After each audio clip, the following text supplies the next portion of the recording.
আসসালামু আলাইকুম। প্রিয় দর্শক, অন্য মঞ্চের আলাপ চাইতায় আপনাদের সকলকে আমন্ত্রণ জানাচ্ছি।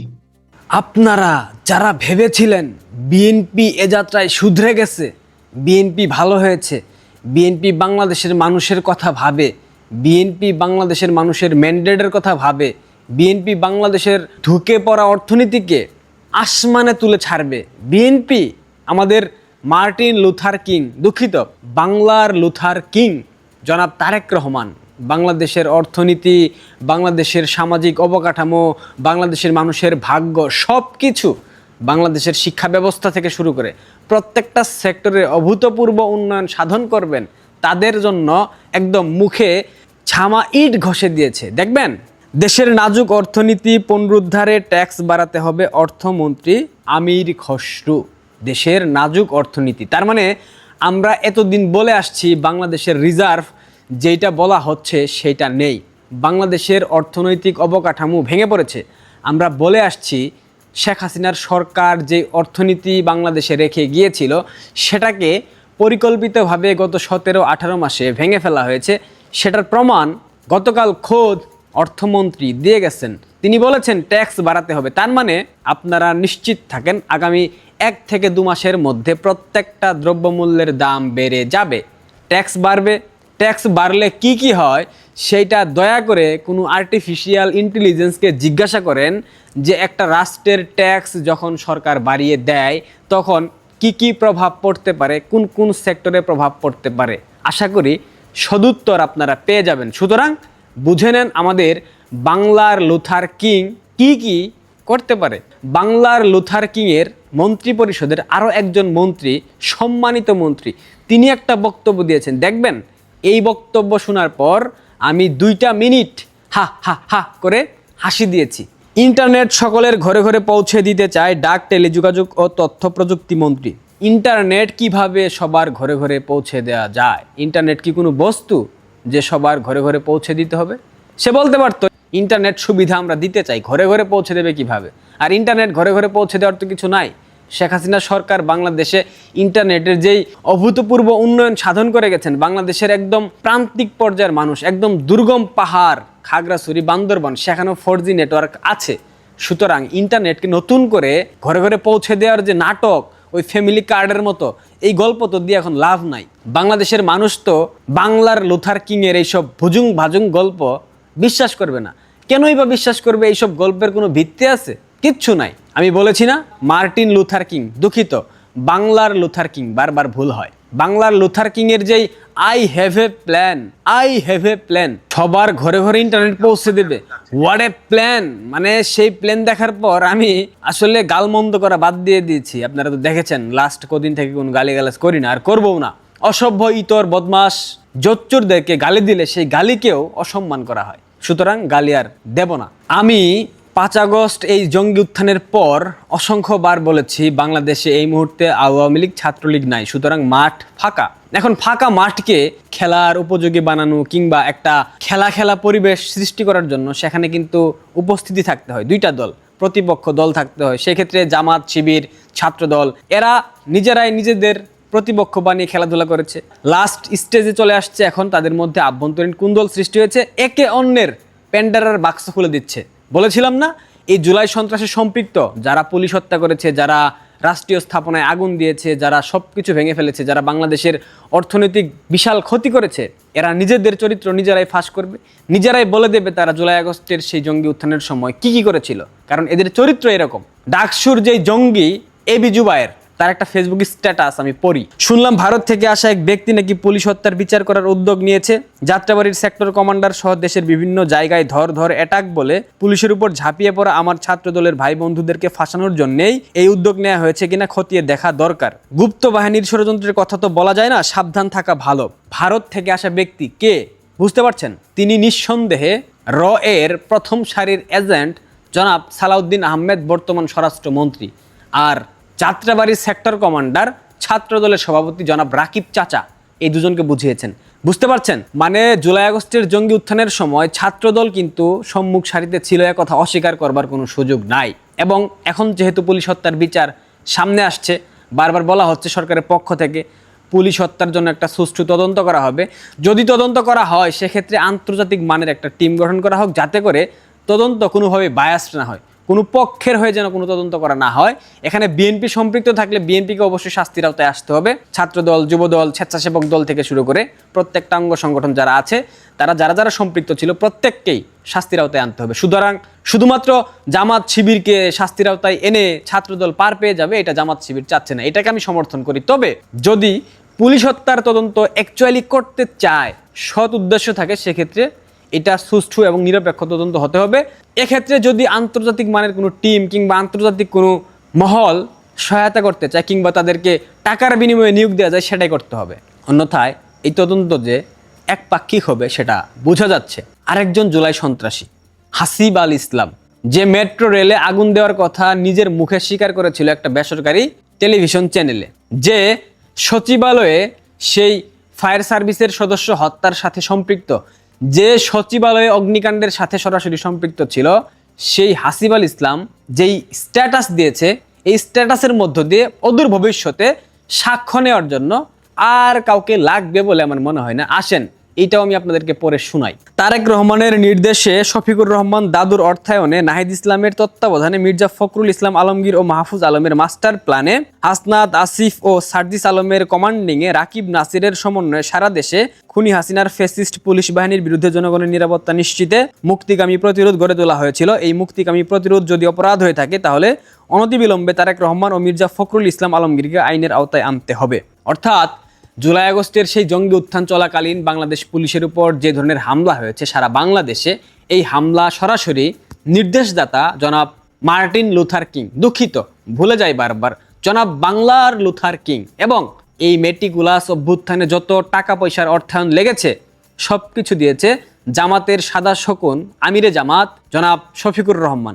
এই আন্দোলনের মাস্টার মাইন্ড ছিল মির্জা ফখরুল, ফখরা জাগার এবং মাহফুজ আলম। শুধুমাত্র মাহফুজকে মাস্টার মাইন্ড বানিয়ে তাকে সর্বা বানানোর কোনো কারণ নাই, এটা হাসিবুল ইসলাম বুঝিয়ে দিয়েছে। আর সম্পূর্ণ পরিকল্পনা সাজানো হয়েছিল সার্জিস, হাসনাত এবং নাহিদ ইসলামের নেতৃত্বে। এখানে ছাত্রদলের রাকিব চাচা এবং নাসির ভাইয়া সরাসরি কমান্ডিং পজিশনে ছিল। দুদিন পূর্বে নাসিরউদ্দিন পাটোয়ারি সাক্ষাৎকার দিল পুলিশ হত্যার সাথে সরাসরি সম্পৃক্ত বাংলাদেশ জাতীয়তাবাদী দল বিএনপি এবং ছাত্র দলের বিশেষ অংশ। গতকাল হাসিব আল ইসলাম স্টেটমেন্ট দিল, এই মেটিকুলাস অভ্যুত্থানে কিভাবে পুলিশ হত্যা করা হয়েছে তার বিস্তারিত ব্যাখ্যা সে দিয়ে দিয়েছে। কাদের কাদের নেতৃত্বে হয়েছে, কাদের নির্দেশনা ছিল, কারা অর্থায়ন করেছে, কারা কমান্ডিং পজিশনে ছিল। এত কিছুর পর বাংলাদেশের বিচার বিভাগ, বাংলাদেশের প্রশাসন যদি নিরপেক্ষ ভূমিকায় থাকতো, যদি কোনো দলের পারপাস সার্ভ না করত, যদি কোনো দলের এজেন্ডা বাস্তবায়ন না করতো, সেক্ষেত্রে এতক্ষণে অন্ততপক্ষে তৃতীয় কিংবা চতুর্থ সারির কেউ না কেউ গ্রেফতার হতো। আমি গতকালকের ভিডিওতে আপনাদেরকে বারবার বলেছি, এই পুলিশ হত্যার ইস্যু সামনে আনা হচ্ছে শুধুমাত্র টাকা পয়সার একটা লেনদেনের ব্যাপারকে কেন্দ্র করে। জুলাই সন্ত্রাসে যারা সম্পৃক্ত, যারা সরাসরি সম্মুখ সারিতে থেকে পুলিশ হত্যার সাথে সম্পৃক্ত ছিল, বাংলাদেশের সাধারণ মানুষকে হত্যা করেছে, ছোট ছোট বাচ্চাদেরকে স্নাইপার দিয়ে হত্যা করেছে, এদের একটা বিশাল অর্থ তারা লুটপাট করেছে গত 17-18 মাসে। এই অর্থের একটা পার্সেন্টেজ অর্থাৎ 10% ভাইয়া, 10% মার্টিন লুথার কিং, দুঃখিত বারবার কেন ভুলে যাই, 10% বাংলার লুথার কিংকে 20%-এ প্রমোশনের জন্য এই একটা বন্দোবস্ত করা হচ্ছে, যাতে করে পুলিশ হত্যার কারণে ভয় পেয়ে এই জুলাই সন্ত্রাসীরা যারা অটেল টাকা পয়সা লুটপাট করেছে এদের কাছ থেকে একটা শতাংশ ভাগ নেওয়া যায়, যা দিয়ে নির্বাচনে যেইটুক খরচ হয়েছে সেইটুক খরচ উঠাইতে পারে আমাদের বাংলার লুথার কিং। বুঝতে পারছেন? এটাই মূলত ব্যাখ্যা, এইটাই মূলত কারণ, আর অন্য কোনো কারণ আছে বলে আমি ব্যক্তিগতভাবে বিশ্বাস করি না। সুতরাং দেখে যান, খেলারাম খেলে যাক, দেখারাম দেখে যাই। আমরা এখন স্কোয়াডে যারা আছে তাদের খেলা দেখব, আমরা এখন দর্শক। সুতরাং খেলা দেখে যান, অনেক খেলা আছে, অনেক খেলা বাকি, আরও প্যান্ডারার বাক্স এরাই খুলে দেবে। শ্যাম তুমি লীলা বুঝো, খেলা বুঝো না। এবার শ্যামকে লীলা বুঝার পাশাপাশি খেলাও বুঝতে হবে। সেই পুলিশ সদস্যদের লাশের হিসাব যখন পুলিশ বের করতে চাইবে, এসব মামলা যখন দেবে, তখন তো হাসনাত, সার্জিস, নাহিদ ইসলাম, আক্তার হোসেন এরা সকলে হুকুমের আসামি হবেন। তাহলে হুকুমের আসামি হলে বা এক একটি মামলায় যদি অজ্ঞাতনামা আসামি দিয়ে রাখা হয়, সারা বাংলাদেশে যারা দাপড়ে বেরিয়েছেন 2024-এর আগস্টের পর থেকে, তাদেরকে তো দৌড়ে বেড়াতে হবে। তারেক রহমান ক্ষমতা গ্রহণের পরপরই হাসনাত সার্জিসদের মতো জুলাই আন্দোলনের বিপ্লবী নেতাদের, ছাত্র তরুণ নেতারা যারা জাতীয় নাগরিক পার্টির নেতা, বৈষম্য বিরোধী ছাত্র আন্দোলনের নেতা কিংবা আরো নানা রকম মঞ্চ, ঐক্য, অ্যালায়েন্স গড়ে নেতৃত্ব দিয়ে আসছেন 2024-এর 5ই আগস্টের পর থেকে এবং সারা বাংলাদেশটা একরকমের দাবড়ে বেড়াচ্ছেন, তাদের ইচ্ছায় পরিচালনা করছেন। তারেক রহমান অত্যন্ত গুরুত্বপূর্ণ মনে করেছেন ক্ষমতা গ্রহণের সাথে সাথে এদেরকে এই ইঙ্গিতটা বুঝিয়ে দেওয়া যে অন্তর্বর্তী সরকারের মতো, ইউনূস সরকারের মতো কোনো বাড়তি আশকারা তিনি এই তরুণ নেতাদের দেবেন না। সম্ভবত সে ইঙ্গিত একেবারে পরিষ্কার বুঝতে পেরেই নির্বাচনের দিন থেকে কারচুপির অভিযোগ তোলা, কিছুতেই এসব মেনে নেওয়া হবে না, নির্বাচন পরবর্তী সহিংসতার অভিযোগ তোলা, হুঁশিয়ারি উচ্চারণ করা সার্জিস আলম, যেমন তারেক রহমান যখন নাহিদ ইসলামের বাড়ি গেছেন দৌড়ে সে বাড়িতে এসে তারেক রহমান যখন বুকে জড়িয়ে ধরেছেন তিনিও ঝাঁপিয়ে পড়েছেন, ঠিক তেমনি হাসনাত আব্দুল্লাহকে এমপি নির্বাচিত হওয়ার পর থেকে কোথাও পাওয়া যাচ্ছে না। নাসির উদ্দিন পাটোয়ারি তো নিয়মিত সামাজিক যোগাযোগ মাধ্যমে এসে বলছেন, হাসনাত তুই কোথায় রে, আওয়ামী লীগ তো দোকান খুলে ফেললো। কিন্তু হাসনাত আব্দুল্লাহ একটা এমপি পদ পেয়ে গেছেন, সেখানে বিএনপির প্রার্থীর এমনকি মনোনয়নই বাতিল হয়ে গিয়েছিল, বিনা প্রতিদ্বন্দ্বিতায় জিতে এসেছেন, এখনো তিনি এলাকায় যেতে পাচ্ছেন।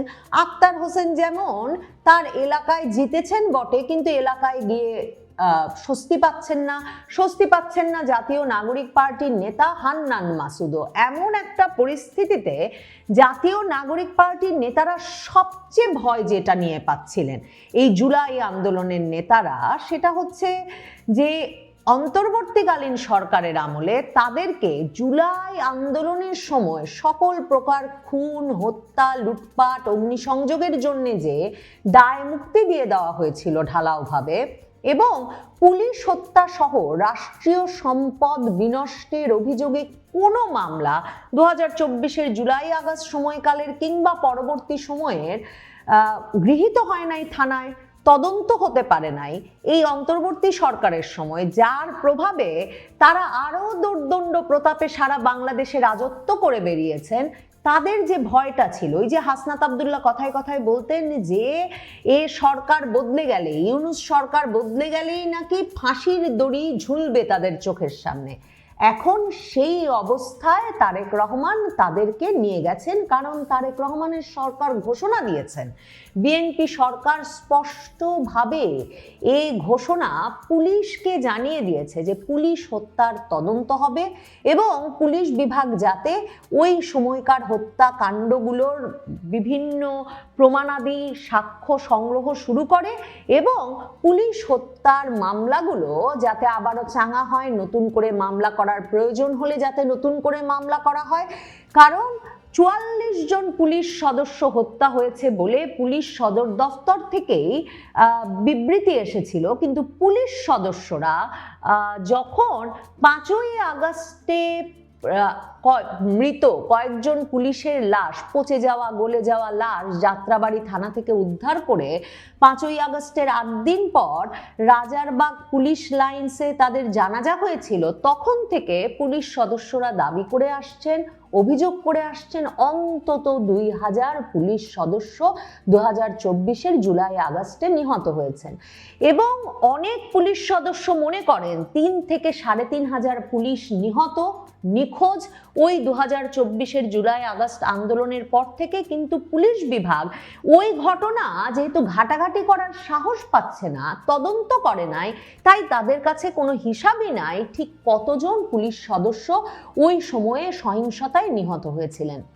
পুরো বয়ানটা এমনভাবে জুলাই আগস্ট আন্দোলনের সাজানো হয়েছে যে পুলিশ একপাক্ষিক সহিংসতা করে গেছে, নৃশংসতা দেখিয়ে গেছে, কিন্তু এই বয়ানে কখনো উল্লেখ করা হয় না যে 19শে জুলাই একজন নিরস্ত্র পুলিশ সদস্য গিয়াসউদ্দিনকে পিটিয়ে মেরে তার চামড়া ছিলে তাকে উল্টো করে ঝুলিয়ে রাখা হয়েছিল যাত্রাবাড়ি সেতু থেকে, এবং সেটা রীতিমতো পুলিশ, র্যাবকে হেলিকপ্টার, গাড়ি সহ নানা রকম বাহিনী বহর নিয়ে গিয়ে সেই পুলিশ সদস্যের মৃতদেহ সেই সেতু থেকে ঝোলানো সেতু থেকে উদ্ধার করতে হয়েছিল সে দফায়।